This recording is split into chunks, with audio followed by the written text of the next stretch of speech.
In order to get to the mountaintop, mountaineers need two things. They need a map, preferably a topographical map, clearly showing the trails and the lay of the land, the contour lines, the ridges, the spurs, their respective elevations, places where other climbers before them have pitched their camps. But if they're going to attempt to summit a mountain like Everest, as you see here, they're also going to need the appropriate gear. Plenty of warm clothing, the right sort of boots and belts and ropes, as well as sleeping bags and tents for camping at night, not to mention enough food and water. The same thing is true for spiritual adventurers, for people who are seriously and sincerely seeking to climb the mountain of religious tradition in quest of that summit called God, or Brahman, or Nirvana, or Tao, or Adonai, the Lord. A summit that's considerably higher than even the peak of Mount Everest. They too are going to need a map and a method.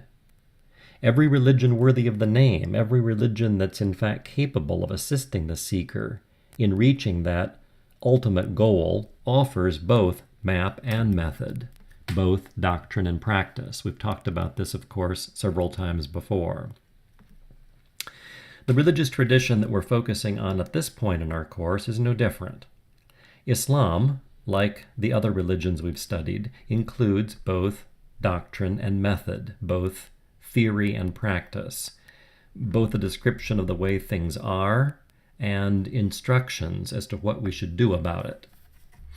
As you know from your reading, the doctrinal component of the Islamic offering is encapsulated in what we call the Shahada. What we're to do about it, Islamic method or practice, the exercises, the instructions as to how to ascend this particular mountain, well, those are summed up in Zakat, Sawm, Hajj, and Salah. Together, of course, these are the 5 pillars of Islam. I give you a visual image here to assist your memory. 5 pillars of Islam.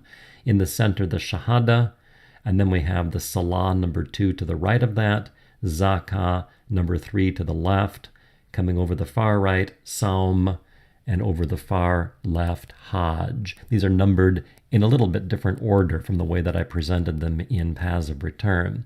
5 pillars of Islam. Everything in Islam can be reduced down to simply these 5 statements. As I said in the lecture you've read, Muslims themselves see their religion as being advantageous, the best, the truest, the most valid religion, in part because of the simplicity of the way in which you can summarize Islam in terms of these pillars. Well, let's do a little review, and as usual, amplify a few things that you've already read. So, the creed of Islam, the basic doctrine of Islam, the dogmatic encapsulation of all you really need to believe in Islam, comes down to this term shahada, which means testimony or witness in Arabic. How you say it? La ilaha illallah. That's the first part of the shahada in blue, letter A. Come down the screen, B, the second part of the shahada, Muhammadan Rasulullah. La ilaha illallah, Muhammadan Rasulullah. La ilaha illallah, there is no God but God. As I've explained before, the word Allah in Arabic simply means the God. It's not a proper name. It's not like one of the ancient Greek or Roman gods and goddesses. It just means in Arabic, the deity, the God, and obviously by extension the only true God, who is, the Muslims say, one and eternal and beyond conceiving, and himself infinitely aware, omniscient, knowing all past, present, and future at once. God, Allah, in the Quran is described traditionally in terms of 99 specific attributes. 99 excellent or glorious names of Allah are described or summarized in the Quran. And I pointed out in the reading that it's important to notice in the Quran that God is at once a being of power and a being of mercy. Even though the power often comes across in the most prominent way, it's important to notice that Muslims also believe in a merciful God, a compassionate God. Next on the screen is the word shirk, in Arabic, S-H-I-R-K, shirk, which means literally association. This is the fundamental sin in Islam. According to Islam, the worst thing you can do is associate something else with the divine, pretend, act as if, fantasize as though something else could be equated with God. That's idolatry, and that's a terrible, terrible sin. So that's all implicit in La ilaha illallah. And then, Muhammadan Rasulullah, Muhammad is the prophet of God. Now, of course, we know he's not the only prophet of God in history, but from the Islamic perspective, he's the most important. He's the seal. He is the prophet of God. And to say that, if you were to say that, Muhammadan Rasulullah, I'm implying, I'm testifying, I'm witnessing again to my belief, my conviction, that everything that came through Muhammad as the prophet, everything that was revealed to him and that was passed on by him, all that he said, indeed all that he did, the hadiths that describe his actions, his customary behaviors, his sayings, all of that I'm saying I believe to be true and worthy of my belief and worthy of my emulation. If I emulate someone, I try to be like them, right? I try to live up to the standard or model they've set. So when I say Muhammadan Rasulullah, I'm saying all that if I'm Muslim. I wanted to just expand a little bit more on this question of divine unity. I've touched on this a couple of times before, but let's say a little bit more about that vis-a-vis, in particular, Christianity. As always, I'm assuming that most of you are from a Christian background or Christians yourselves. I'm trying to do a lot of comparison contrast, of course, with that religion. I've pointed out before, Muslims, like Jews and like Christians, believe there's one God. They're monotheists. But at the same time, they're critical of both of their sister religions, the other two religions of the book, Judaism and Christianity, on this particular question of the divine unity. They would say that Judaism, in a way, has confiscated, too narrowly appropriated the divine unity in supposing that God is, as the Old Testament says, the Hebrew Bible says, the God of Abraham, Isaac, and Jacob, as though that were to limit God, as though God was the God of those patriarchs and the people who are descended from them in a particular, unique, special way that doesn't, in fact, include the rest of mankind. And Islam says, no, we ought not to do that. The oneness of God is universal in character. At the same time, Muslims are critical of the Christian for compromising the unity with two things, the doctrine of the Trinity and the doctrine of the Incarnation. The idea that Christians have that God is three persons in one, and that one of those persons, the Son of God, entered into time and space and became human, those ideas are anathema from a Muslim perspective. They're not to be acknowledged, they're not to be agreed to. So they reject that completely. And then Islam simply confirms the unity, Muslims would say, in the testimony and in their belief that God is incomparable. But let's follow my arrow here to the next screen. I wanted to quote from the Quran itself a couple of surahs, passages from a couple of surahs, on the whole question of the incarnation, Jesus as the Son of God, and the idea of the Trinity, Christian belief again that God is three persons, Father, Son, and Holy Spirit. Here's how the Quran addresses those issues. So here's the first quotation. O people of the book. Remember I explained to you last time, people of the book refers to Muslims and Jews and Christians, all three. And in this particular case, it's O you Christian people of the book that are really being addressed directly. Commit no excesses in your religion, nor say of Allah anything but the truth. Jesus, son of Mary, was only a prophet of Allah and his word, which he, Allah, bestowed upon Mary. He was a spirit, Jesus was, proceeding from Allah. So no, let's stop right there. The Muslim is prepared to say Jesus is God's word. The Muslim is also prepared to say that Jesus is in some sense a spirit of God.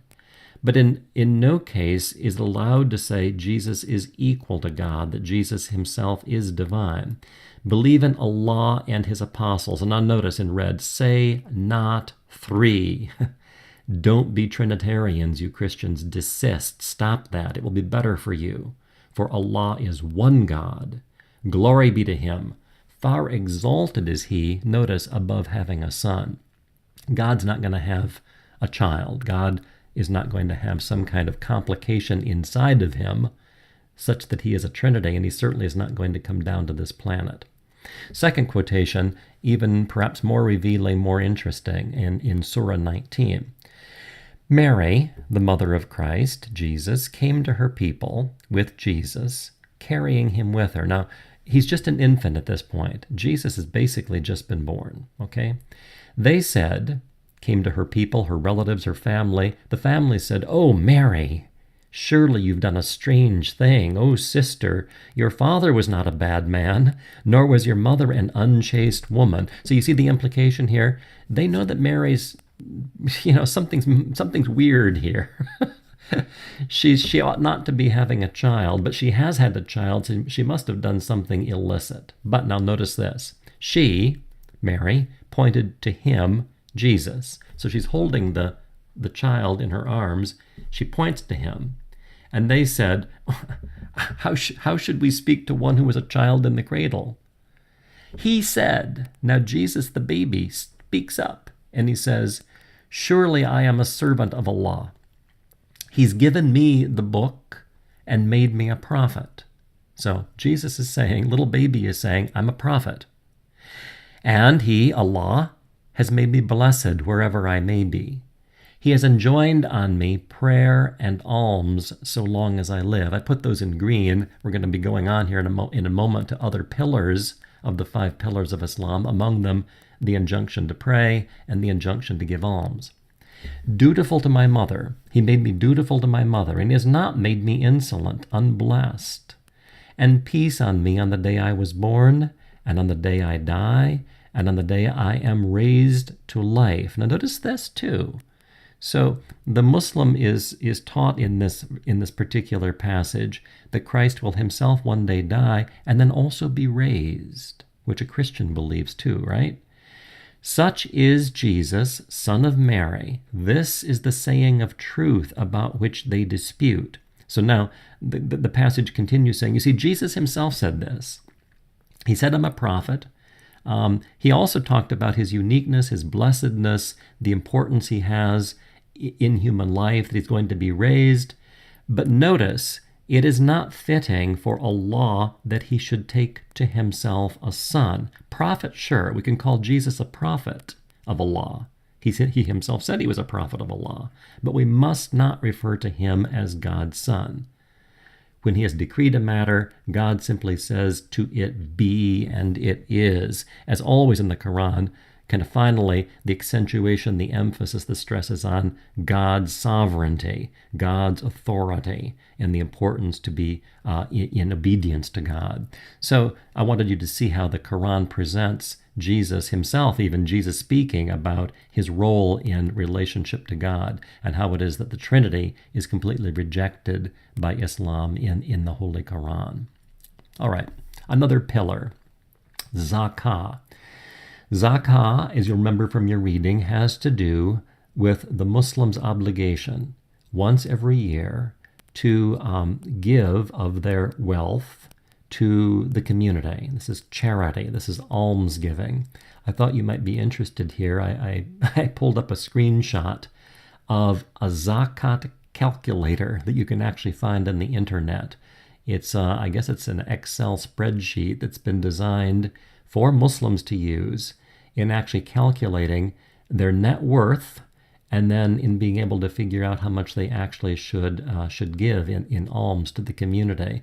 Remember, the Muslim is obliged to give not just a part of their income in that year, but a part of their total net worth. 1/40th of their net worth every year is to be given away to the community. I also stressed in the reading the importance of knowing that it's not just money. Maybe this calculator will have sent the wrong signal. Here's a hadith. Among the sayings, the hadithat, that's the plural in Arabic of hadith singular. Among the sayings of the Prophet Muhammad, we find this one, where he says, every good act is actually zakah. That's a giving. That's giving of something of your own, to somebody else. Verily, truly, it is zakah to meet your brother with an open countenance, to pour water from your own water bag into his vessel. If you straighten out some trouble between two individuals, that is zakah. If you help a lame man mount his beast, or hoist up his baggage, that is zakah. So if you see somebody in a wheelchair, help them get across the street. You see, in our day and age, you wouldn't be helping people up on their beast, but that would be zakah. A good word is zakah. In every step that you take while walking to Salah, that's the prayers, there is zakah. Your smiling at your brother is zakah. Exhorting people to virtuous deeds, prohibiting the forbidden, showing people the right road in the land in which they have lost it, assisting the blind, all that is charity. All of that is a kind of almsgiving, which obviously has nothing to do with internet calculators. Then we come to the pillar of Sawm. Sawm is the injunction on Muslims that you find in the Quran itself that they ought to fast, to abstain from food during the month of Ramadan. Not just food, but also liquid, even water. The Muslim is obliged during the daytime, from sunset to sundown, during the entire month of Ramadan, not to eat, not to drink anything, to abstain from any sexual relationship throughout the whole day. Here's the passage, or one of the passages in the Quran that talks about this, from Surah 2. Ramadan is the month in which the Quran was revealed, a guidance for mankind, clear proofs of the guidance, and the criterion of right and wrong. All right, that's all describing the Quran. It guides mankind, and it's a kind of standard or criterion for distinguishing between what we should do, the right things, and the wrong things. Whosoever of you is present, let him fast during this month. Present at home, I take that to mean if you're just at home, in your own town, fast, during that month. Whosoever of you is sick, however, or maybe you're off on a journey, you should fast a number of other days. So the Muslim is given a certain lenience in this respect. If during Ramadan you're sick for a week, well, you should eat something then. You should go ahead and take care of your health. Or if you're traveling, let's say for a few days on professional business during the month of Ramadan, let's say you're gone for a week on business. So maybe you need to eat when you're traveling. But when you get back, or when you're healthy again, you should add on a week. What this is saying, add on an additional week at the end after Ramadan's over to make up the number of days. Allah desires for you ease. He doesn't desire hardship for you. But He wants you that you should complete the period, complete Ramadan, and should magnify Allah for having guided you, and that you might be thankful. So the whole point of this is to bring to mind the Muslim's dependence on God, his radical contingency, his need for God. When you're fasting, if you have fasted, gone without food for a while, you'll know it really makes you more aware, more keenly aware of how fragile we are, we human beings, how dependent we are on nourishment. So it's meant, again, to help people be thankful, to magnify God, to be thankful to Allah for having guided them. Then we come to the Hajj, the pilgrimage. This is expressed a little bit differently. So every Muslim must recite the Shahada, must believe that there's only one God, Muhammad's his prophet. Every Muslim must fast to the extent that he can during Ramadan. Every Muslim is obliged to give alms. We're going to be talking momentarily about the obligation to pray every day.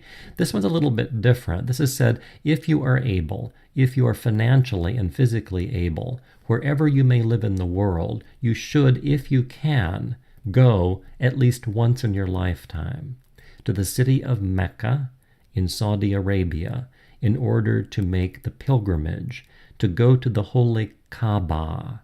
And that's this big cubicle-shaped structure that you see in the middle of the image here, with thousands of people around it. These are Muslims on pilgrimage, Muslims that have gone on the Hajj. They've gone to Mecca. I explained in Paths of Return why the Kaaba is so sacred and holy to Muslims. They believe it's been a house of worship or a place where Allah should be worshipped for thousands and thousands of years. So they go there to show their obedience and their devotion to Allah. The pilgrimage, the Hajj, has several rites, particular devotional practices connected to it. Here's a little map showing Saudi Arabia. Here we have the city of Mecca. And then you notice here we've got 1, 2, 3, 4, 5, 6, 7 steps to the Hajj, 7 successive rites that Muslims who go there are asked to perform. And they are, first of all, it's called Ihram, meaning purification. So when you first show up, let's back up to point 1, up here at the little town of Mecca, outside of Mecca. You arrive and you change your clothes, this says here. You put on special clothing. Everybody dons the same white garment to show their equal status before Allah. So nobody should stand out. Wealthy people shouldn't be dressed in their finery, and poorer people not able to have so much, money for clothing. Everybody should look like the same when they come before God. The second rite is Tawaf, which means turning in Arabic. You are to make 7 circumambulations. You go all the way around. You walk all the way around 7 times. Go around the Kaaba in a counterclockwise direction. And certain prayers are said while you're doing that. And then you engage in say, which is running 7 times between 2 foothills nearby. And this is in recollection, remembrance of a particular episode in the life of Hagar, Abraham's wife. I don't need to go into those details. You can Google more if you'd like to hear about that. Then comes the third step, a day of prayer in the Mina Valley. So where's the Mina Valley? That's number 3. Look at the legend down in the left hand corner, and you'll see basically the distances that we're talking about here. So on the plain of Mina, one spends a day in prayer. Then step 4, Yawm al-Waquf, a day of standing together on the plain of Arafat, where, according to Muslim tradition, Adam and Eve were reunited after they were kicked out of Eden. And so it's understood to be a place of recollection, reconciliation, and then also, they say, a kind of rehearsal for the final judgment at the end of the world. Everybody, they say, in the world is going to be brought to this particular, the plain of Arafat, down here in the right-hand corner. And standing together, God will judge people and distribute their post-mortem rewards or their punishments. Then comes step 5, Muzdalifa. This is an all-night vigil performed at that point on the plain. And then we come to a return to the Mina Valley. For this is an interesting part of the rite, stoning of 3 pillars, or 3 big pillars. They're actually walls now. And they're understood to symbolize or represent Satan, Shaitan, Iblis, he's called in Arabic, the devil, in remembrance of Abraham or Ibrahim's test. So, right, Ibrahim was tested by God, told to sacrifice his son, and then after he exhibited his obedience and faith, God said, well, you don't have to go through with this. Well, every one of us is tested in various ways. We're not told to kill our children, thankfully, but all of us have to undergo tests. The devil, Shaitan, the adversary, is constantly attempting to mislead us and distract us from the way toward God. And the Muslim goes during the Hajj to this place where these pillars have been set up, these walls, and literally throws stones at them, showing their renunciation, their denunciation of the adversary, and their willingness to kick back against temptation in obedience to God. I put in a bracket here, I say compare. In the traditional Christian rite of baptism, preserved still in the Orthodox Church, but it goes back many, many centuries to early Christianity, it was customary for someone who was about to be baptized before they went into the water to turn toward the west and to spit and to blow out in renunciation also of Satan, to show I'm going to reject all of that, I'm going to reject all the temptations of the world and so forth. And I'm going to turn now toward the east being where the sun comes up. That's where the S-U-N rises each morning, but also symbolically of the sun, S-O-N, being risen, Christ's resurrection, and accept Christ into my life, having rejected Satan. And then finally, one goes back to the Kaaba and makes 7 more circumambulations around this stone structure, the Kaaba, saying various prayers. It's a multi-day, obviously, a multi-day ritual. And again, not everybody has to do that in the same way that you must pray or must give alms. But if you can possibly afford it, if you're physically able, go to Mecca and perform the Hajj at least once in your life, the Muslim is told. All right, and then we come to the prayers. Salah, prayer, singular, the plural form in Arabic is salat. Every Muslim is obliged to engage on a daily basis in ritual prayer. This slide, first of all, I'm showing you or telling you here that in a Muslim community, in a Muslim country, each of the prayers, the timing for each of the prayers is announced by someone called a muezzin. Whoops, back up here. The muezzin's right here. A muezzin is a person who climbs up into a tower called a minaret. Here's an example right here. The minaret of the Umayyad Mosque in Syria, that's that big tower. The person called the muezzin climbs up in the tower and then makes the call to prayer. It's called the adhan. And I give you that call in the green at the bottom. God is great, that's said 4 times. I testify that there is no God but God. I testify that Muhammad is the messenger of God. Come to prayer. Come to salvation. God is great. There is no God but God. I'm going to post on the Blackboard site for this module a little YouTube clip of a muezzin making the call to prayer in Arabic. It's really quite beautiful.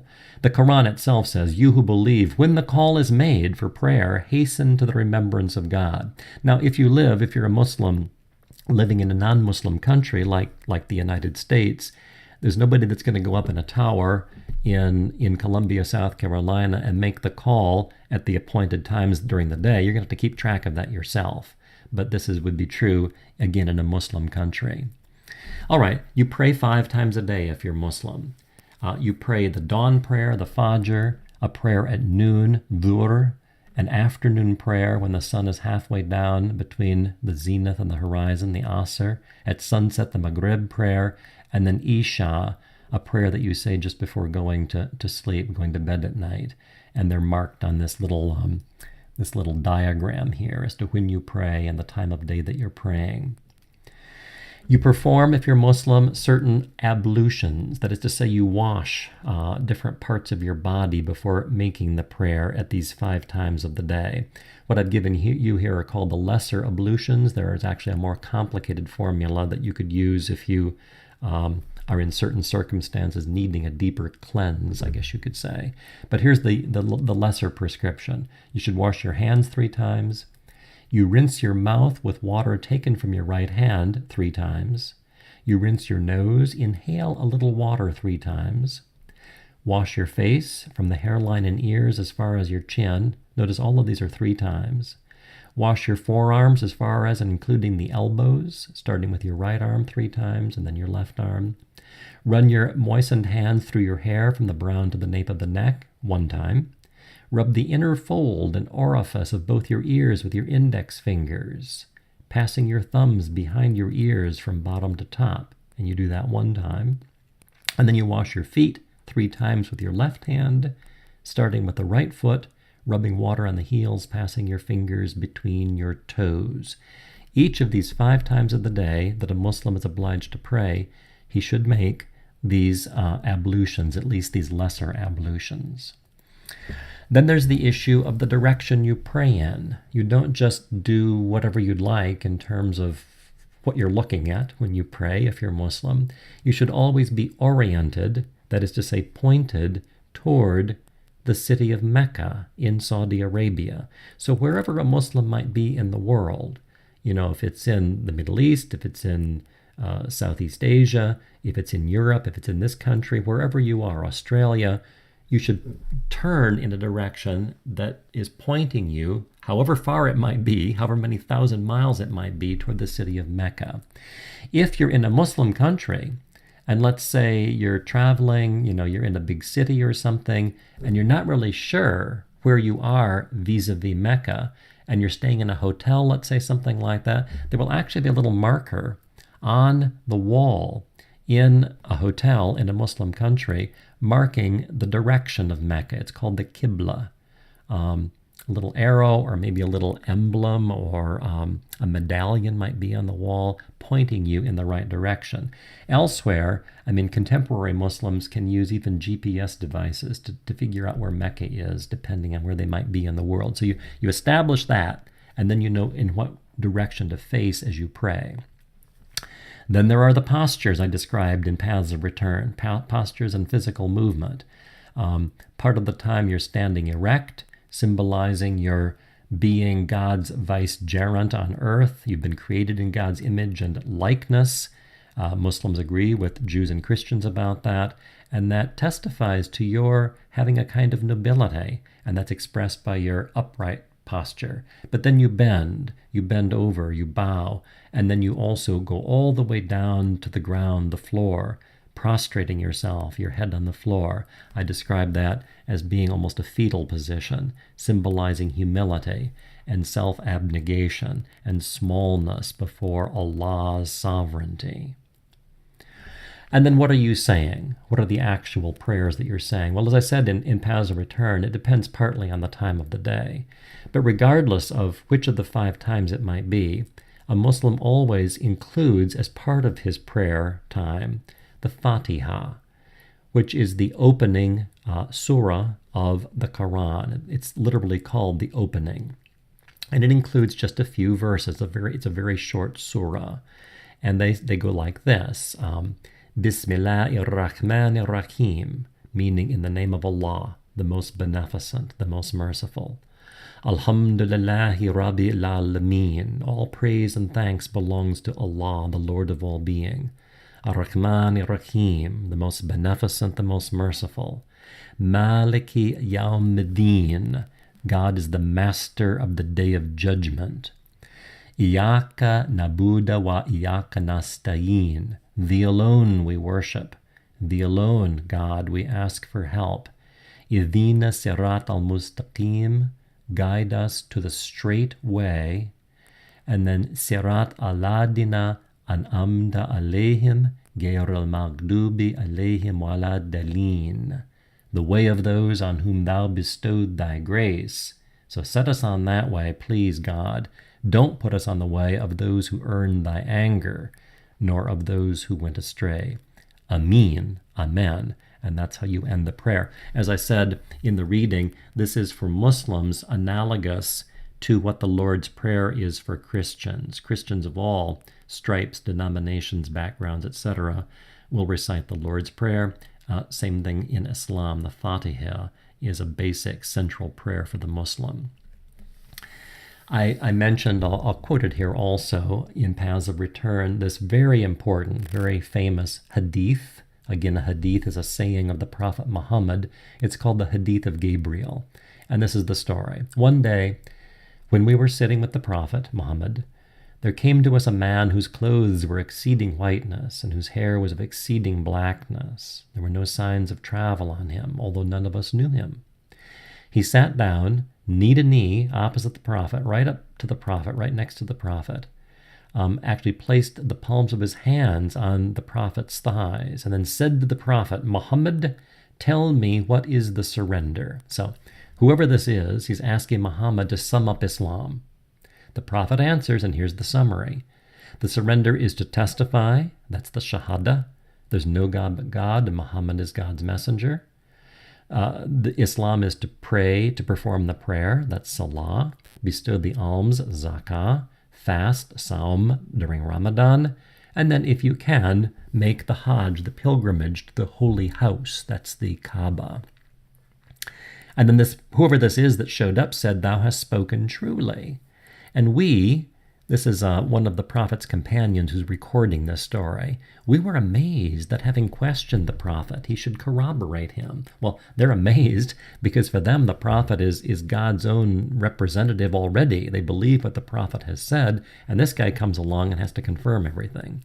The stranger went away, and I stayed a while after he'd gone, and the Prophet said to me, the person who's recording this is the companion named Umar. "O Umar, knowest thou the questioner who he was? Do you know who that was?" And I said, "No, God and his messenger know best," which means I have no clue who that was.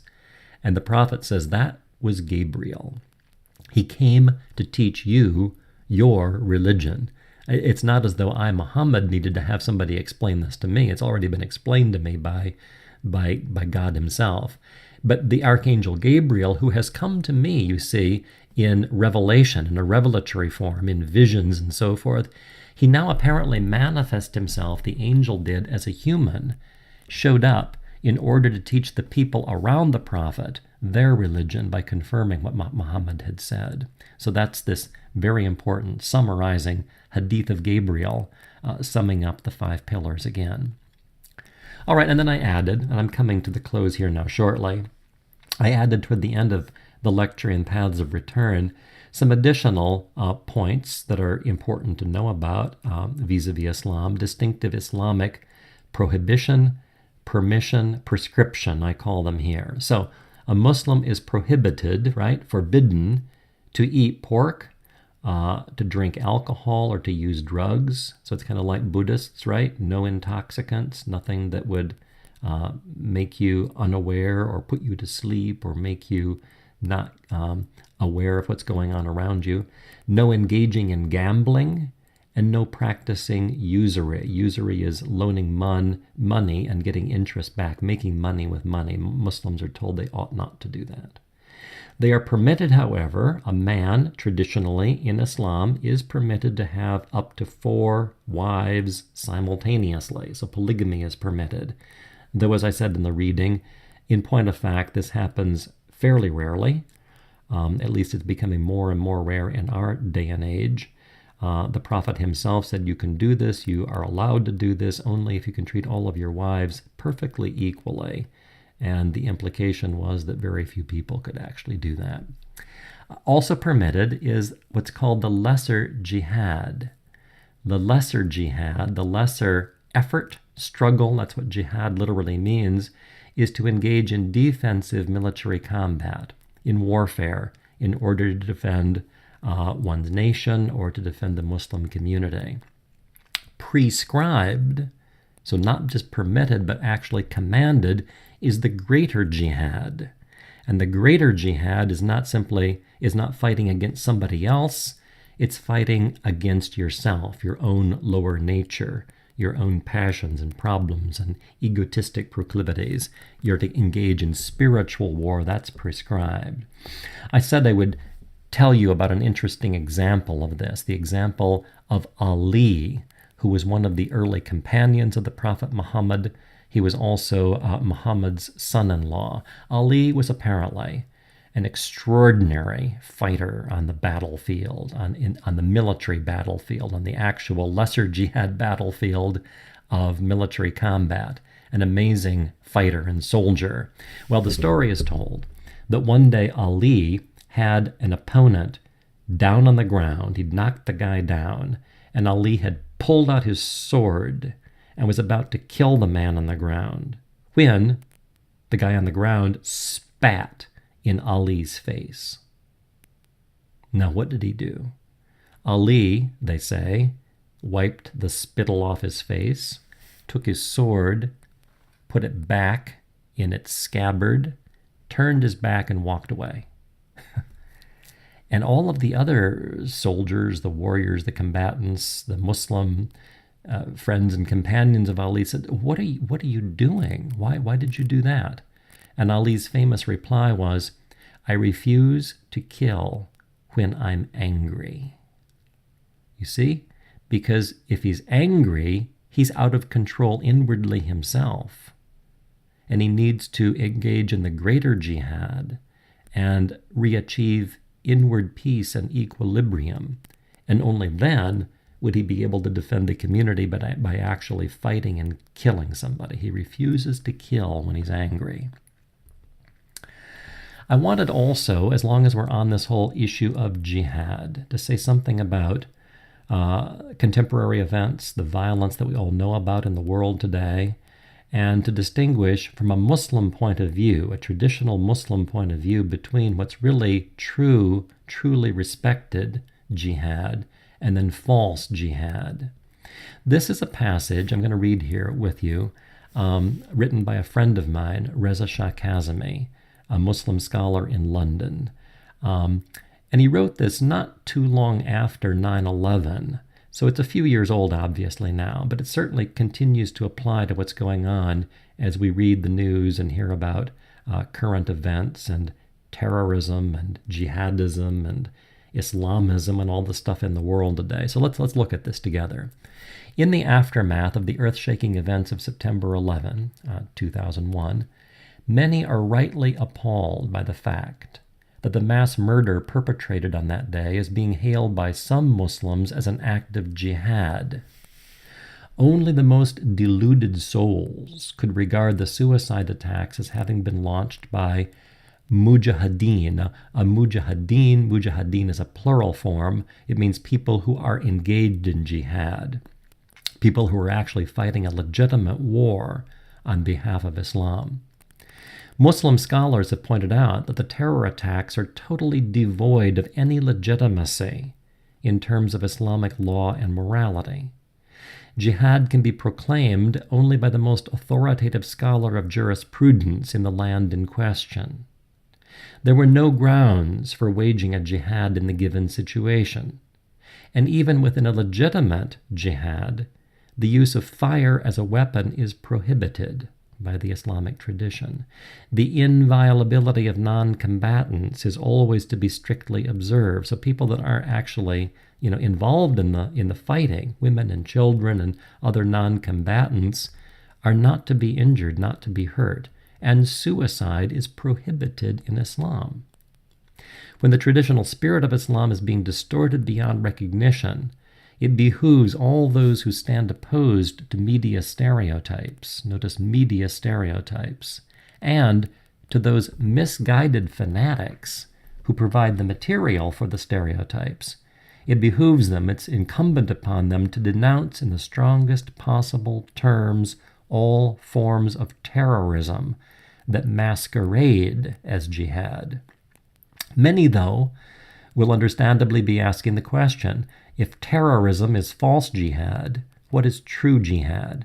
What should a true Muslim do in terms of engaging in military action or using violence and killing? The answer is to be derived from principles based upon the Holy Quran, among them the following. And now my friend quotes from the Quran. You've seen this first one before. No compulsion in religion. You can't make anybody convert by forcing them to or threatening to kill them if they don't convert. That's totally wrong. Fight, according to the Quran, a human being, a Muslim, is to fight in the way of God against those who fight against you.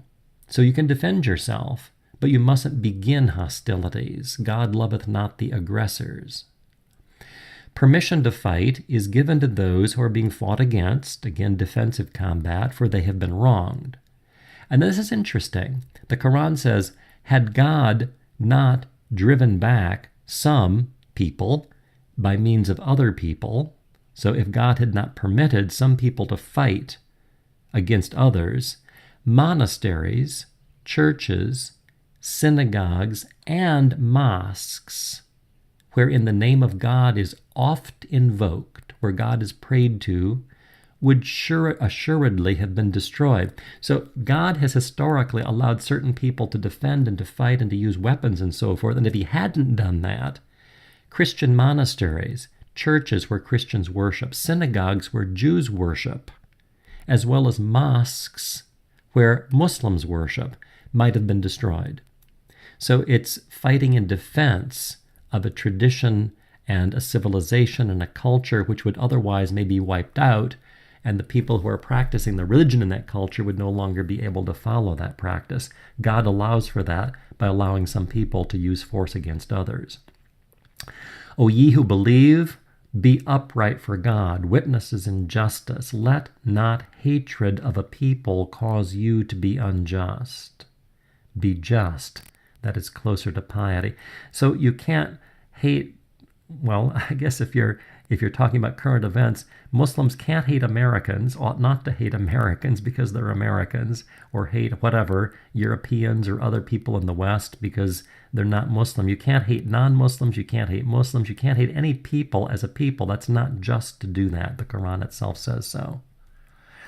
And then, to conclude from his article, let it also be noted that while it's indeed true in Islam that the martyr is promised paradise, the real martyr, called the shahid in Arabic, is one whose death truly bears witness to the truth of God. It bears witness, shahada, to the truth of God. It is consciousness of the truth which must animate the spirit of anyone who fights in the path of God. Fighting for any other cause than the truth can't be called a jihad. Just as fighting in such a cause a person fighting in such a cause cannot be called a martyr. Only he is a martyr who can sincerely say with utter sincerity, truly my prayer and my sacrifice, my living and dying, are for God, Lord of all creation. So again, it's from this article of this man is a picture of my friend Reza Shah Kazemi. Very good, I think, perhaps antidote to a lot of what people suppose or assume or what conclusions they're drawing these days about terrorism and the violent terrorist people who call themselves jihadists. They say that they're actually engaged in a legitimate jihad. And that's obviously very, very far from the truth.